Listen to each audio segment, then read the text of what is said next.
The major accident occurred this morning on the steep incline near Falls Road and Northern Parkway, and according to witnesses, a thin coating of ice in the westbound lanes caused a salt-spreading truck to lose control.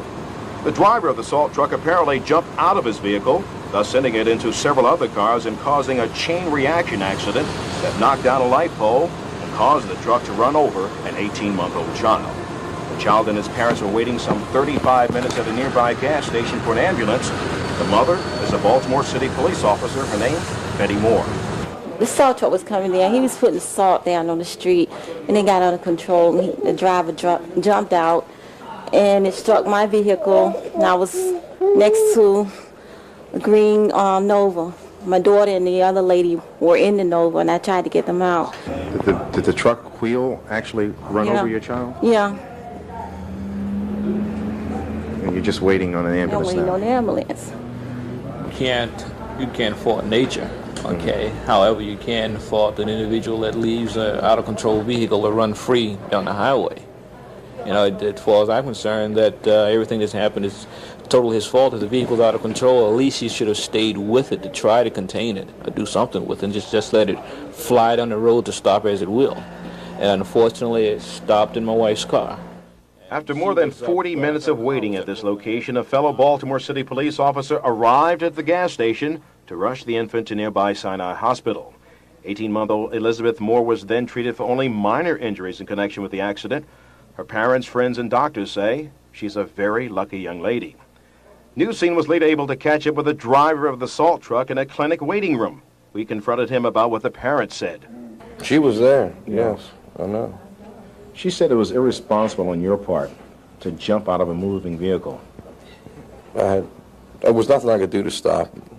I did everything I could. I pumped the brakes continually. I rode it against the curbing trying to stop it, but everything was ice. The curbing was iced up, the roadway was iced up, and the truck just picked up speed more and more all the time. Fred Gritzman was eventually treated for minor shoulder and knee injuries and released. No charges have been filed. I'm Art Norman on the scene in Baltimore.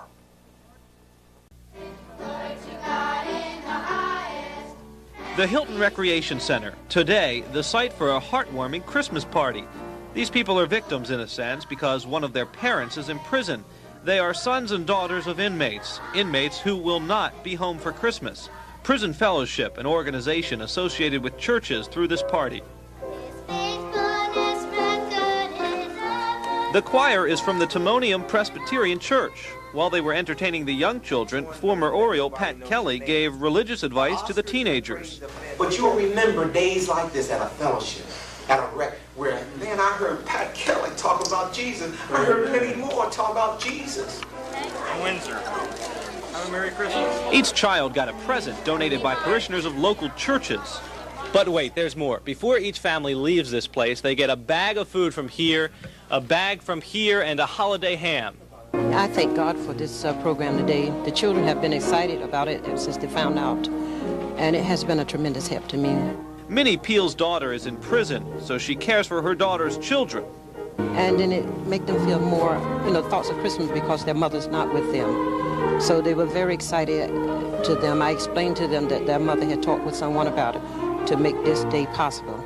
It's really the love of Jesus Christ that we want to see shine through in the lives of the people represented here. At first, I wasn't really getting them for Christmas, but now I've got something.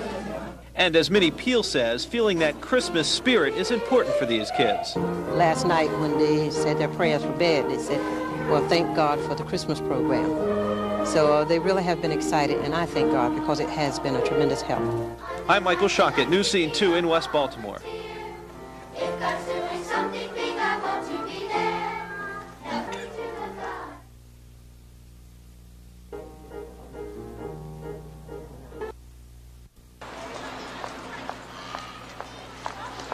It certainly has. I come down on the subway every day, and I've noticed an increase on Saturdays. Sure, I think it helps out with the Christmas shopping, especially this time of year. People could leave their cars at home instead of trying to find a parking place. It's more convenient for the people.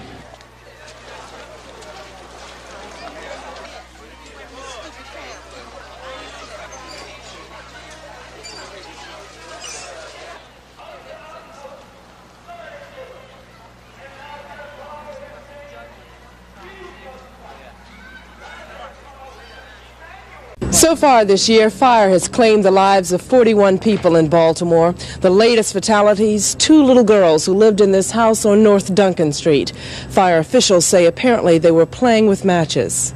The blaze broke out around 8 last night. It started on the couch and spread rapidly through the house. The children were downstairs. Their mother, Patricia Beasley, couldn't get to them and jumped out a second-floor window to safety. She suffered a broken leg. Another leg is sprained.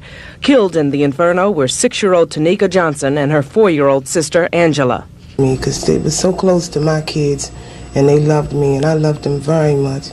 And it just hurt so bad. It's an empty part, and, you know, it's just knowing that you'll never see him anymore. I tried to explain to my oldest daughter, but she doesn't really understand. The house was completely gutted, and today crews from the city's Department of Public Works began the grim task of removing the charred debris, the burned furniture and clothing and toys. She doesn't even have a picture of the babies. I have to, I had to picture the kids. And she don't have anything except for the clothes on her back, and I think that was a gown. And anything that anybody could help out and help her and give her anything would be very helpful, and I would thank you very much. Donations can be made by calling Deborah Johnson at 889-2521. Lynn Alexander, News Scene 2, East Baltimore. The new subway cost $100 million a mile to build and millions more to operate. But Northwest Baltimore residents don't have to take the subway downtown. They can also take the bus. Many bus routes parallel the subway route. But the MTA is planning to change that. Bus routes will end at metro stations. Bus riders will get off the bus, get on the train. It allows us to not run redundant services, not run parallel competing services where bus service is competing with rail service, since we happen to pay for both of them with tax dollars. Patra Fennell took her first metro ride today. Normally, when she's working, she takes a bus from her home off Pennsylvania Avenue to her job at Sinai Hospital. How would she feel about taking the bus and subway? That depends on the cost. Now, if this is going to allow me to ride the subway free, then it would be okay. You simply hand the bus driver her rail ticket, and that would be her bus fare for the rest of the trip. So the rail really makes no difference. But Patra's also concerned the subway transfer will take too long. You have to get off the bus, get off the 7, and then you have to wait for the subway, and then you have to wait until it get you where you want to go. The speed of the rail system versus the bus system is so much greater that it's still a faster trip, even having wait time in it. Most people in the Northwest Corridor, and I say most, I mean like 90–95% of them, their trips will be anywhere from 5 to 15 or 20 minutes faster, even transferring to rail, than if they'd stayed on a bus. The MTA will not change the bus lines right away. It'll wait until all the bugs are worked out of the metro system, and it'll wait until there are enough metro cars to handle all the passengers. Kevin Brown, News Scene 2 at the West Cold Spring Metro Station.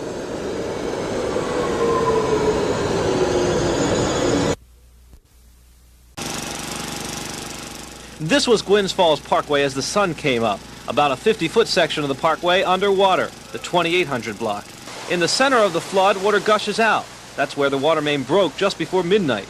It sounded like a a freight train had hit something. And I peeped through there and the water was gushing up about 10 feet high. None of the residents on the other side of Gwynns Parkway, like Annie Powell, had water problems. This is a transmission main. There's no water services off of this particular main. It just feeds a large area, but we have other mains that reinforce that area. Were you worried at all the water coming over here? Yes, I was afraid that we were going to have another flood, because we had one, and I really got excited. If the Powells had lived across the street, there would be reason to be worried. The water did all kinds of damage there. Now, it's the water damage that is causing the most problems. Right here on Gwynns Falls Parkway, the water is about 6 inches above the street, and it has eroded Gwynns Falls Parkway right into Gwynns Falls. The sidewalk, gone. The street, gone. Part of the median strip, gone. And the water still rushing out. Work crews had to build a dam around the vault to get to the valve that shuts off the water. This vault here at Public Road has been flooded out, and we had to fight water all night to be able to get to the valve. Now, once the water is shut off, crews can then see the damage to the main and start repairing it. Right now, they don't know why the main broke. Now, work crews will probably be here through the weekend, maybe even into Monday, trying to repair the water main. While they work, Gwynns Falls Parkway will be closed up there at Dukeland and on the other end at Wabash. Michael Schaer, News Scene 2.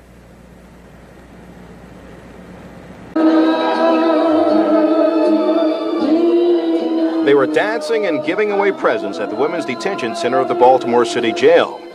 But the gifts were not for the inmates.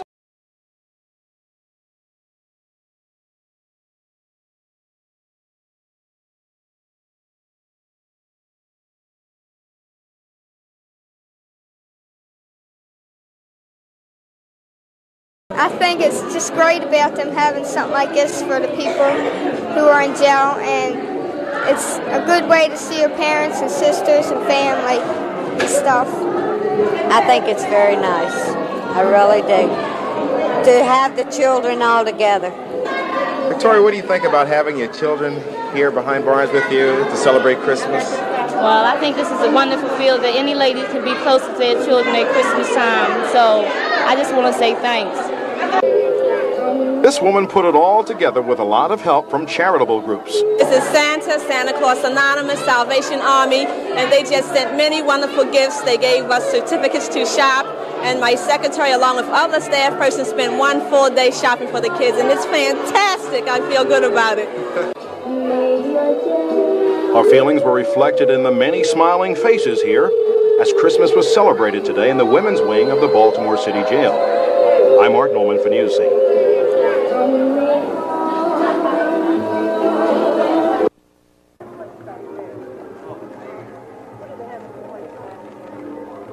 I'm gonna have to wear that. I don't know. What does vacuum?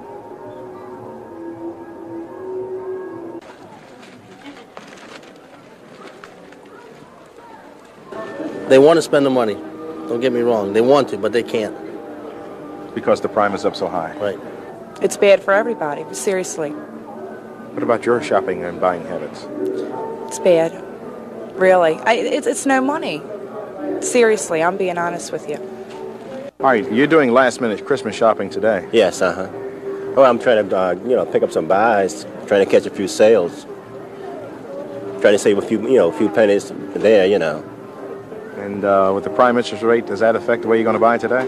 Yeah, most certainly is. I don't have to, I'm probably buy less, I'm just working and spending what I buy, not borrowing any at all from anywhere. As a store manager, do you see the economy dictating the way people are buying right now? I think so. I think a lot more people are reserving their buying. They're a lot more selective, and they're going for the thing that they can use all year round. Necessities. Necessities, basic commodities and necessities. Food, shoes, clothing. I think big ticket sales have really been hurt this time of the year.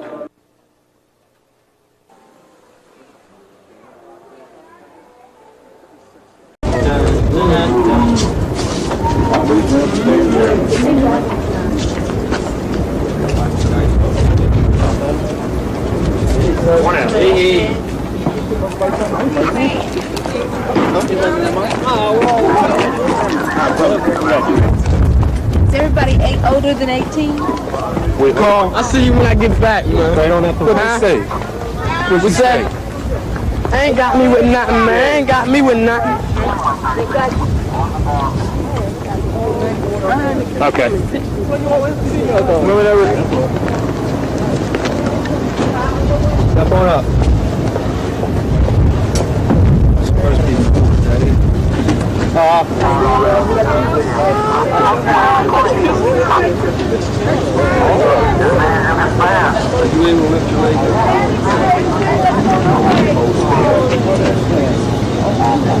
Hey, set a clear. Find out saying the odds.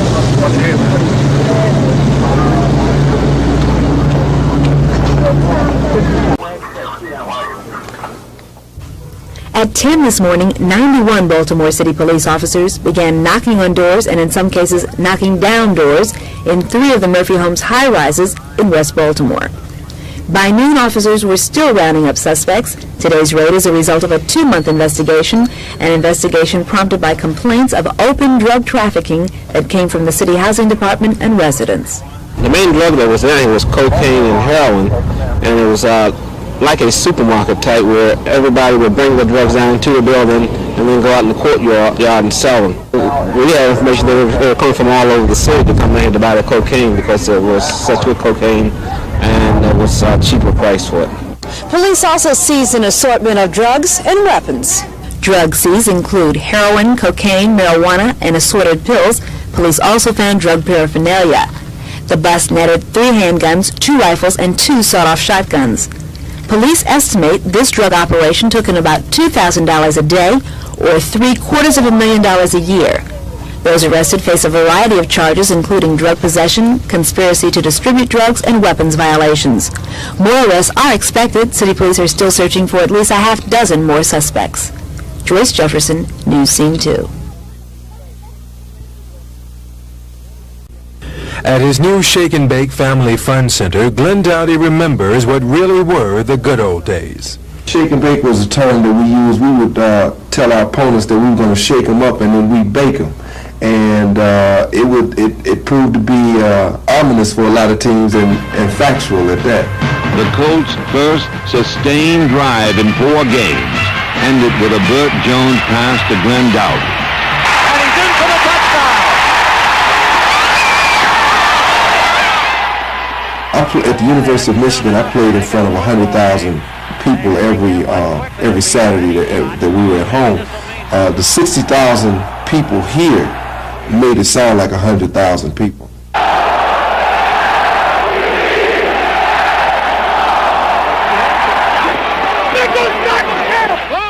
But Dowy concedes the good old days are gone and says now it's time to stand up to Robert Irsay. There should be a stronger stand of you're either going to use the stadium or you're not. And if you're not going to use the stadium, we got a plan B that's going to take your place. But I don't hear that, because right now I'm seeing situations where a man is keeping everybody on a yo-yo. Glen Dowy says the city of Baltimore has been playing defense against Bob Irsay long enough. Now it's time to play offense. Kevin Brown, News Scene 2 at Shake and Bake.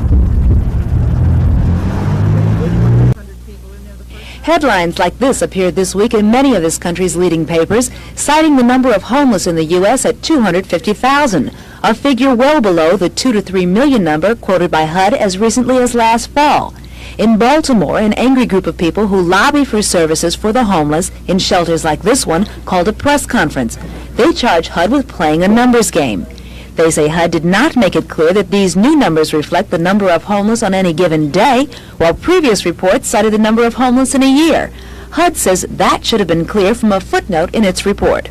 The Greater Baltimore Shelter Network's greatest fear is that because of this HUD report, the public might think that homelessness is not a big problem or that it's a problem that's going away. The shelters that are in operation are doing this by their shoestrings, okay? They're scrambling for money. And when you have a government that releases statistics and suggests that a problem is small, that is very great, no one's going to decide to spend millions of dollars on a problem that everybody doesn't think, or that people don't think exists. How great is the homeless problem in Baltimore? We can look at it in 2 ways. According to HUD, 630 to 750 people are homeless today.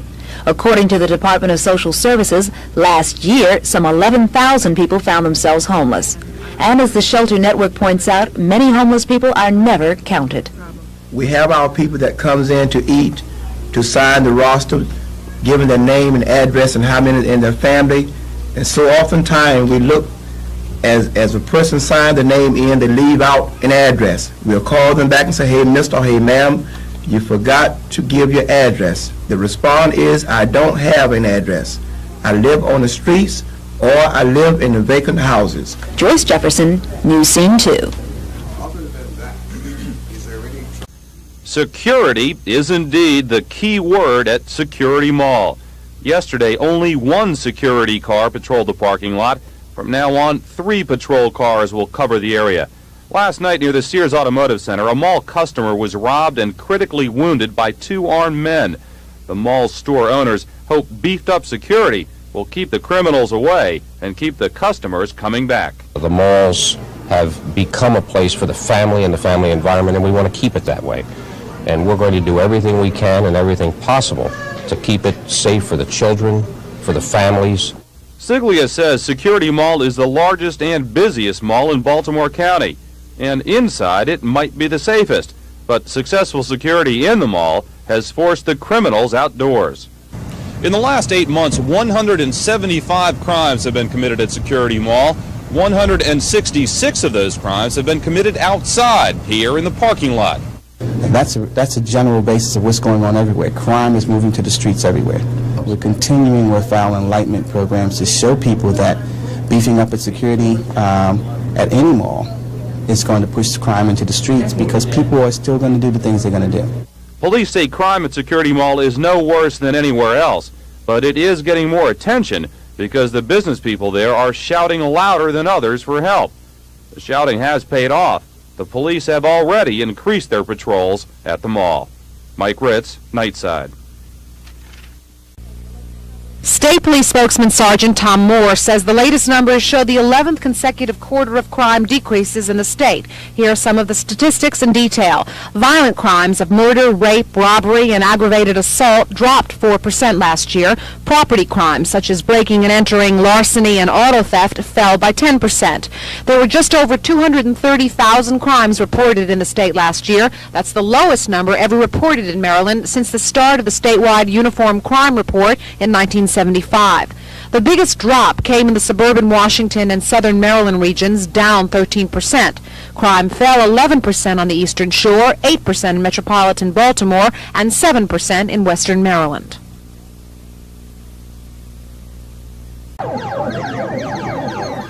On a typical Friday, you'll see a lot of teenagers in Baltimore trying their luck at a video game and hoping it rubs off in the job search.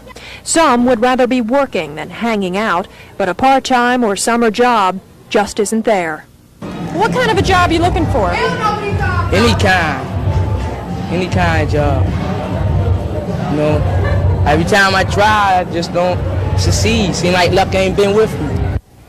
While the city hopes to place as many youngsters as it can in its job programs, not every teen will find one, so it could be a long summer for them. Well, some that I do talk to, they do say it is kind of hard to find a job, especially because a lot of places require you to have at least 2-3 years experience. Are they giving up?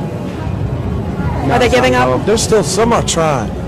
Some are trying. There are jobs open, especially at fast food restaurants like this one.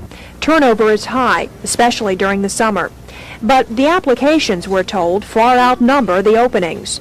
However, there are some success stories. Crystal Carter will be working as a secretary this summer and has this advice for those still looking. Don't act crazy. You just keep trying until you can get a job. And if you just can't find a job, just stay out of trouble.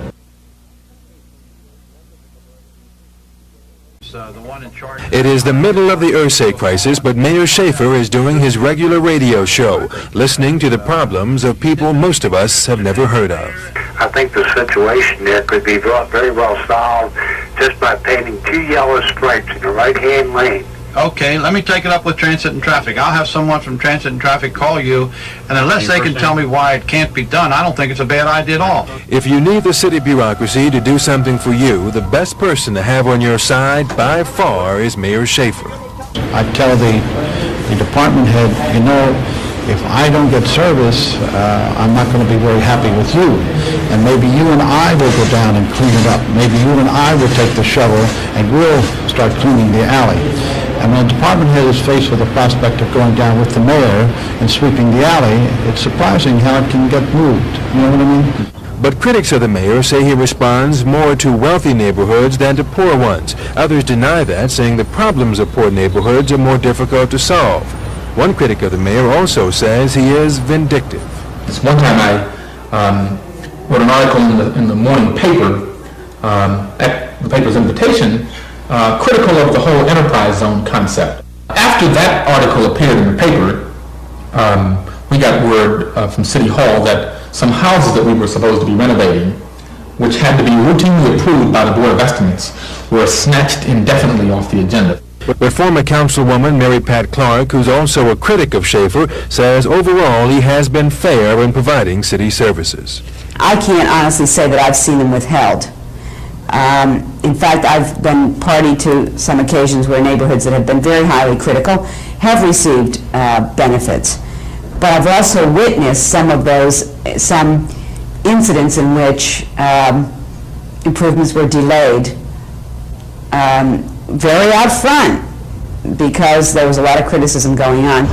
Judging by what I've heard in the past few days, you can fight City Hall, and there's a pretty good chance you'll win, but there's no guarantee. After all, we're not really talking about a building, we're talking about people, government workers, and some of them are politicians. Kevin Brown, News Scene 2, City Hall.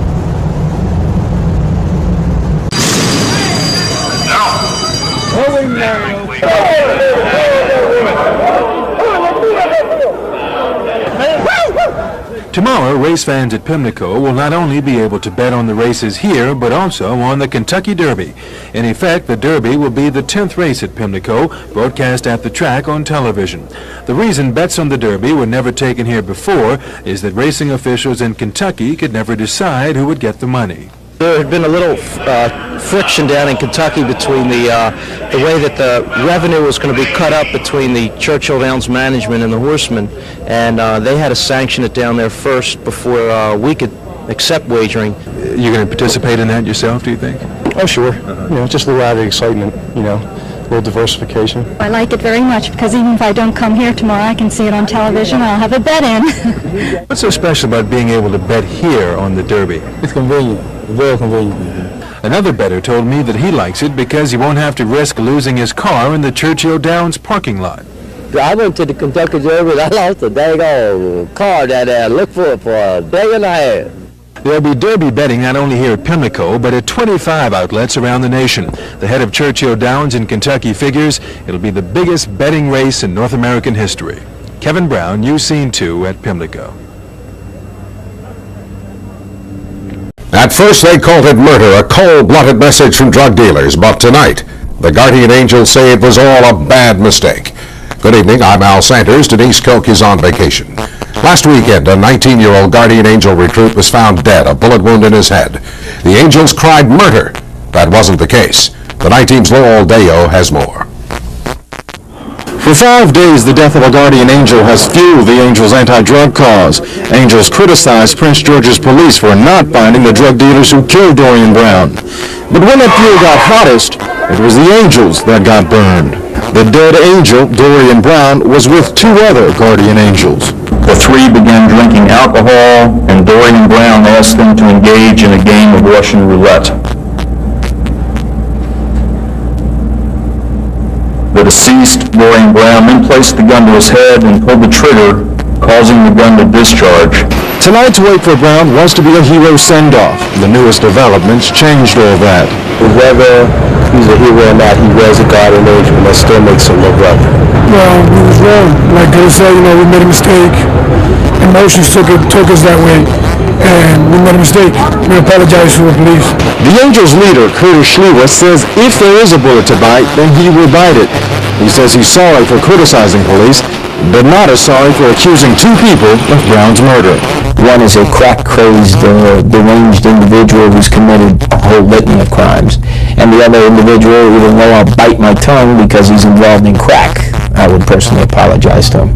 Well, at the funeral home, emotions are somber and quiet. Here at the apartment complex, where the guardian angels have been marching for a week now, protesting the drugs, protesting Dorian Brown's death, folks here say they feel betrayed. They built something out of nothing to make it look good for them, but it turned out to be bad for the neighborhood because they embarrassed the neighborhood. So far as I'm concerned, we owe Kent Village residents an apology. This evening, the Angels hit their familiar streets, only by now, the familiar speeches and the familiar cheers were gone. For the night team, Lowell Deo, Channel 13, Eyewitness News. Schlewa says anyone who donated money to help bury Dorian Brown can get their money back if they want. Bloodshed tonight outside a Windsor Avenue home police describe as a crack house. A man told police he was shot and robbed of his drugs and left to die in the street. The gunman then sped away in a blue Ford Tiempo. The wounded man is in critical condition at Sinai Hospital. 22-year-old Bondi Tinkler remains hospitalized after being shot in the arm last night by police. Tinkler is suspected of robbing and murdering Pikesville businessman George Day last night and leading police on a high-speed chase in Day's car. Tinkler was shot after he smashed into several parked cars near Sinai Hospital. A double shooting in northwest Baltimore sent 2 brothers to the hospital last night. 19-year-old Kelly Myers was shot in the stomach during a fight at the 5300 block of Hamlin Avenue. His brother, 18-year-old Barry Alexander, tried to help him and was shot in the head. Myers is in stable condition at Sinai Hospital. Alexander is in critical condition at University Hospital. Police are still looking for a suspect in that case. Tonight we have a follow-up report to our Eyewitness News series, Sad Streets. Sandra Pinckney revisited the Belvedere corridor and shows us a group of teens who are excelling despite the odds. Like most teenagers, Todd Chapman has a summer job. He weatherizes homes. But for this 16-year-old, summer work means more than earning some extra cash. If it wasn't for this job, I think, that I'd be on the streets, in the crime scene, And the streets of Todd Chapman's neighborhood make up the Belvedere corridor, where good people live in fear of a small group of drug dealers and their violence. 15 teenagers, including weatherizer Todd Chapman, escaped the violence this summer through the Northwest Baltimore Corporation. They got jobs and provided a weekly community service. And today they all graduated. I've learned how to get up in the morning, and I know what my mother and father feel like. And they told me how to work on the computers and clerical work, and that'll help me in the future. The money for the program, some $20,000, came from the state racetrack fund, but the support came from the neighborhood. I think a lot of teenagers today want to work, but they don't have the opportunity, and by this way, they had opportunity to work. And I think because we gave them the opportunity, the chance to work, they loved it. A simple program, a simple idea. Give young people meaningful jobs, pay them, encourage them, support them, show them an alternative to a life on the streets where the lure of drugs and quick money is seen as the only way out. Sandra Pinckney, Channel 13, Eyewitness News. There's already talk of increasing the funding for next summer so that more teenagers can become involved. At this point, it's difficult to tell how the president's plan will affect people living in areas of Baltimore that are infested with drugs. But David Murphy reports there is no mistaking the need for help in one East Baltimore neighborhood. It's an area like many others in Baltimore, East Preston Street, and police officer Gabe Bittner knows it well. It's so dense with narcotics. That's the main focus up here. From complaints from the citizens, the community, we're just trying to effectively deal with it. People around here say this is where Bush's drug program could help the most. Playgrounds around this neighborhood don't get too much use these days. There are weeds growing out of the cracks in the concrete. Instead of athletes here, people I talk to say these courts are used mostly by drug dealers. It's gotten so bad, mothers don't even let their children come here anymore. You're scared, you're watching your kids around the clock, and it wasn't like that before. But back in these small hours, but the big deals. So as night falls, police officers and parents will be turning from these streets to their TV sets and President Bush, but not everyone believes his message will matter.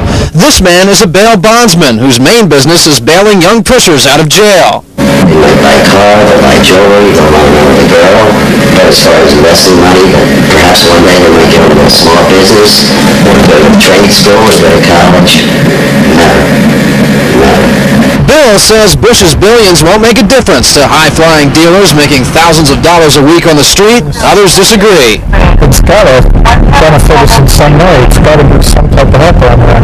Others believe some dealers and users can be turned around, and they hope Bush's plan can do it. David Murphy, Channel 13 Eyewitness News. President Bush unveils his new drug plan tonight at 9 on Channel 13.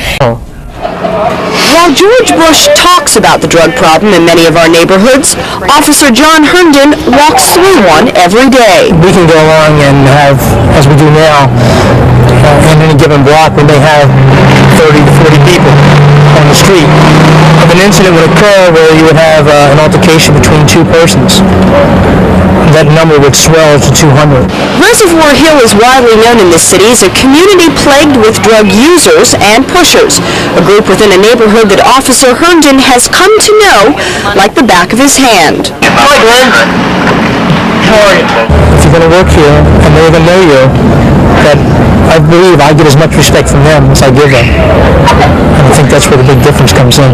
The problem of drugs is a nationwide one, but when you talk to the officers who deal with it on a daily level, they'll tell you the only prescription to the problem is getting more money into law enforcement of communities like this one. But Pauline Stewart believes that it'll take more than just increased funding to get the drugs out of her neighborhood. Everybody in this block has got to realize that we have an emergency on our hands, and it's not a small problem, it's a gigantic one. It's just like when the plague came out. But if Officer Herndon gets his way, this is one plague that's about to stop spreading. For the night team, Andrea Koppel, Channel 13, Eyewitness News. This is Larry Deo. These folks could have been casualties in the war with drugs. They say discipline drills like this at Excel Treatment Center have made them straighter, wiser, even skeptical about what the president's speech will do to rehabilitate the casual drug user. And the way I do think is more how to, I just think they're just going to talk about it. I don't think they're going to take no action. James Young had his own car wash business. Morphine caused him to lose it all. But he wouldn't understand if he ever done drugs. Tony Williams doesn't think the president's words alone or federal money will solve anything. She says take it from one who smoked and snorted it all. So we sat with James and Tony and a few others as they sat and watched the plan, trying to find out from people who'd been there if the plan would work. They wanted to believe the words they heard, but most couldn't. And I don't think it's going to come out of it. If you had been somewhere, a bar in your living room, and you heard this speech, how would it have hit you? I probably wouldn't have paid any mind because I'd probably been too busy getting high. Mark Judd wonders if enough will be done for casual users. $321 million doesn't sound like a substantial fund when you're talking about the whole United States. Monique Hicks wants more specifics. Start providing the funding. So that's the most important part. These folks say they aren't pessimists. It's just that when you've spent so much time depending on drugs, it's hard to depend on promises. For the night team, Lowell Deo, Channel 13, Eyewitness News. Ultimately, of course, the front line in the war on drugs will be manned by the states and the